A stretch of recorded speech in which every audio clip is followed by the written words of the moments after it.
बंदरों की शरारत, एक अनोखी लोककथा। परिचय। भारत के गांवों में बंदरों की शरारतों की कहानियां सदियों से प्रचलित रही हैं। ये कहानियां न केवल मनोरंजक होती हैं, बल्कि इनमें छिपे नैतिक पाठ हमें जीवन के महत्वपूर्ण सबक सिखाते हैं। ये कहानी एक काल्पनिक गांव सुंदरवन की है, जहां बंदरों की शरारतें और गांव वालों की चतुराई एक अनोखा मेलजोल बनाती हैं। कहानी की शुरुआत।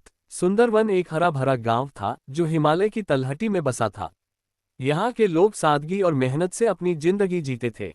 गांव के बीचों बीच एक विशाल बरगद का पेड़ था, जिसके नीचे गांव वाले पंचायत करते, बच्चे खेलते और बुजुर्ग कहानियां सुनाते। लेकिन इस गांव में एक समस्या थी, बंदरों का आतंक। ये बंदर जंगल से निकलकर गांव में आते और शरारतें करते। कभी किसी की रोटी चुरा लेते, कभी कपड़े फाड़ देते, तो कभी खेतों में धान की बालियां तोड़कर खा जाते। गांव वाले इनसे परेशान थे, लेकिन बंदरों की चपलता और चतुराई के आगे उनकी एक न चलती। बंदरों का सरदार कालू। इन बंदरों का सरदार था कालू, एक बड़ा और चालाक बंदर। कालू की आंखें चमकदार थीं और उसकी पूंछ इतनी लंबी थी कि वह उसे हथियार की तरह इस्तेमाल करता।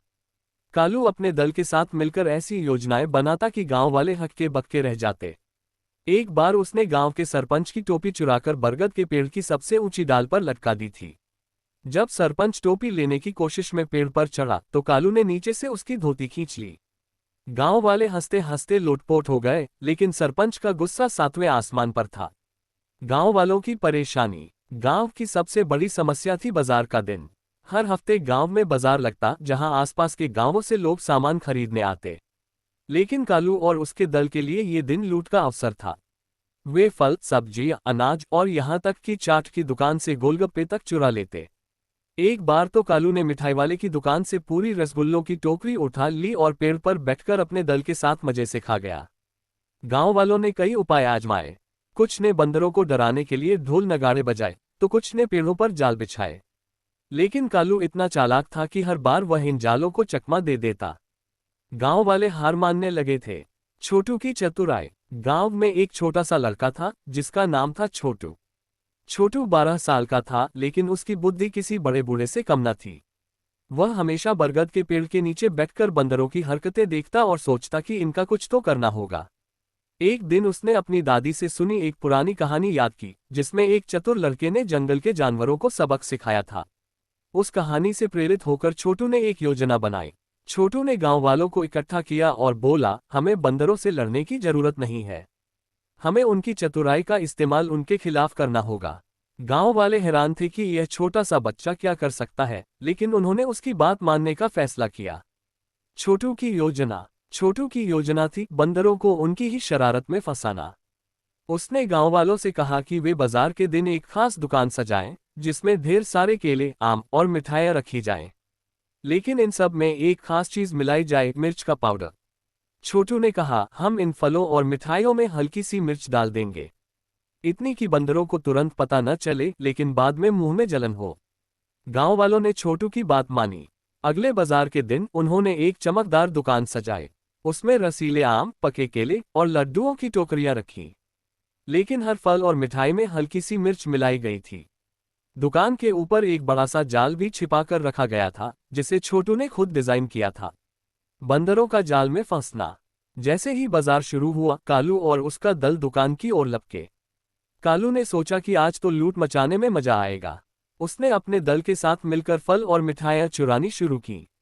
पहले तो बंदरों को सब कुछ सामान्य लगा, लेकिन जैसे ही उन्होंने फल और मिठाइयां खाईं, उनके मुंह में जलन शुरू हो गई। वे इधर उधर भागने लगे, पानी की तलाश में चिल्लाने लगे।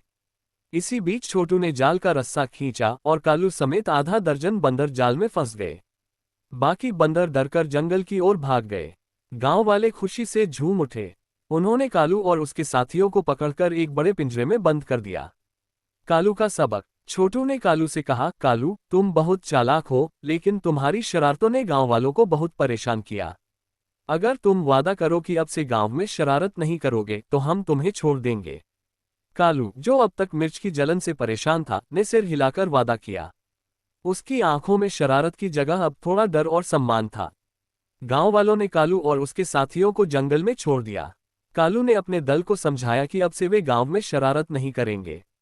इसके बदले छोटू ने गांव वालों से कहा कि वे जंगल के किनारे बंदरों के लिए थोड़ा खाना रख दिया करें, ताकि वे भूखे न रहें। नैतिक शिक्षा। इस कहानी से हमें ये सीख मिलती है कि चतुराई और समझदारी से बड़ी समस्या का हल निकाला जा सकता है। बंदरों की शरारतें ताकत से नहीं बल्कि बुद्धि से रोकी गईं। साथ ही ये कहानी हमें ये भी सिखाती है कि हमें प्रकृति और जानवरों के साथ सामंजस्य बिठाकर रहना चाहिए। निष्कर्ष। सुंदरवन में अब शांति थी। कालू और उसके दल ने गांव में शरारत करना बंद कर दिया।